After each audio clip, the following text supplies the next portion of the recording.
Let's go outside and take a look at Washington, D.C. The House Select Committee investigating the insurrection won't get its hands on hundreds of national security records. It's because of the Biden administration this time. The administration pushing back. They want the committee to scale back. And the big question is why. For that, we turn to our D.C. correspondent, Bofta Yimam, for the latest on this investigation. And Bofta, the Biden administration had been aligned, giving sweeping access to the committee. So why the change? So what they did is they looked into these records, and the big question they were looking into was, is the content in these documents important for the material as it relates to the January 6th insurrection? And they found that portions of the documents requested did not.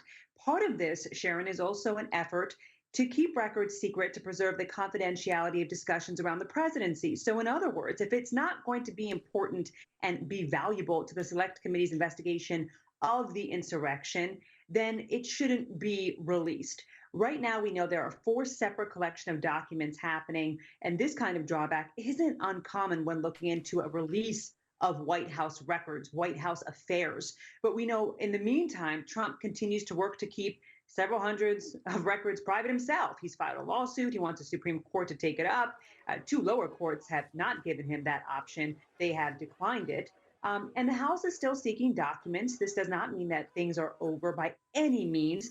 The Biden administration is also willing to release several hundred pages and documents related to discussions on and around January 6th. So this does not mean, for those who are wondering, is the Biden administration working hand in hand with Trump or anything like that? No, all this is saying is, look, we just want to make sure that when we release documents, that it pertains specifically to the January 6th insurrection. And one thing that we talked about in the last hour that I think is important to note is what will happen to this investigation. You have a lot of folks who are walking back, moving slow on their ability to give the testimonies, talking to their lawyers, getting into legal things. And so what will happen within this investigation when we think of the Select Committee, if the GOP does take control? And the GOP, because this is a simple resolution in this House Select Committee, they could work to shut down the investigation. So the clock is up against the Select Committee. They've got to move fast. They've got to move in 2022 to release the reports. They're saying that an interim report will be released in the summer and then a full report in the fall. And so the clock is ticking as we head into the 1-year anniversary. Hard to believe time has flown that fast, Sharon, but here we are now looking ahead, and it's January 6, 2022 around the corner.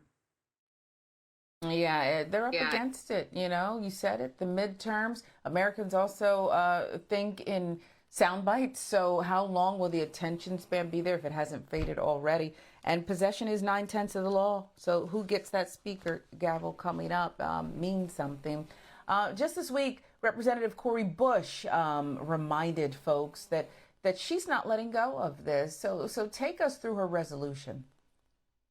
Right. So Representative Cori Bush, shortly after she was actually put into office, what she said is we've got to hold folks accountable, members of Congress who were involved in leading up to the insurrection. And so she's saying sanctions, expulsion need to take place. She said this and created this resolution shortly after January 6th. Nearly 50 House Democrats also backed her on this resolution. And what she did is she reminded us of this week, because that resolution has been pretty much stuck in Congress. It's gone to one committee or so, and not much significant action as it relates to it. And we know the January 6th committee was formed in July, so months after the resolution, and they are really charged with bringing up the full narrative, so to speak, of what happened on January 6th, and also referring potential criminal contempt prosecution charges to the DOJ.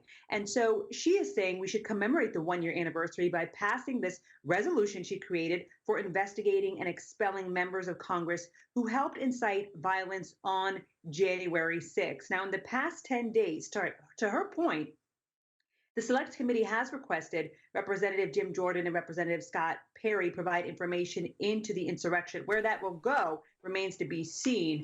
But we know that those two have been specifically called upon. And we also know that the committee is looking into possible coordination between riders and members of Congress like Gosar, Green, Boebert, who were called and billed as speakers, I should say, for the wild protest event, which was happening on January 6th at the Capitol. And so we do have, folks who are members of Congress where how much they were involved, their role in social media, who they were speaking to, event organizers leading up to January 6th. That is the question now. How deeply were they involved? Did they know violence was going to erupt? Did they stop it? These are things that the committee is more than likely looking into. It will be, of course, up to the DOJ if they do decide, to Representative Bush's point, if they decide to really take this further on a criminal side of things, that will be the DOJ. But Congress can look at, okay, what does it take to expel them if they find that that is something that they decide to do. But again, more than likely, it's looking like the House is going to turn over to the GOP. So all of this may be stalled. They would end up preserving these records and may not go much further, sadly, for the committee that's putting a lot of effort into this. So we don't have a crystal ball, right? We don't know exactly what's going to happen with the Yeah. House. But all signs right now do point to a very strong showing with the GOP. And so that would mean that all of these efforts a kind of something where they'll have to look to preserve what they've already done before potentially being shut down by the majority party, by the House majority. And that's not something I create or you create. These are the rules. And so the House majority rules Yeah. in a simple resolution like that. But kudos to Representative Bush for bringing this up again, reminding us to hold folks accountable. I think we do want that in our society. We want accountability. Now it'll be remain to be seen what happens next. And we know with these kinds of criminal contempt prosecutions, Mm. we've been here before. We know that that will probably take years if the DOJ decides to, in fact, move that process forward. And so the short end of it is Yeah. we will see what 2022 brings, Sharon.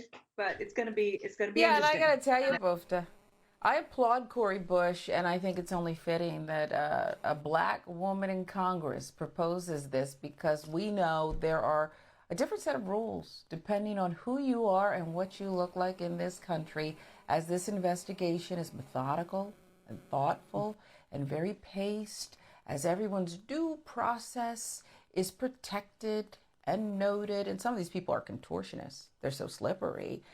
While other people in this country can't even jaywalk or accidentally have a few leaves in their pocket and they're done. Privilege. So hopefully the Privilege. Justice Department will weigh things carefully. Bofta Yeah. Yimam live in DC for us. Thank you.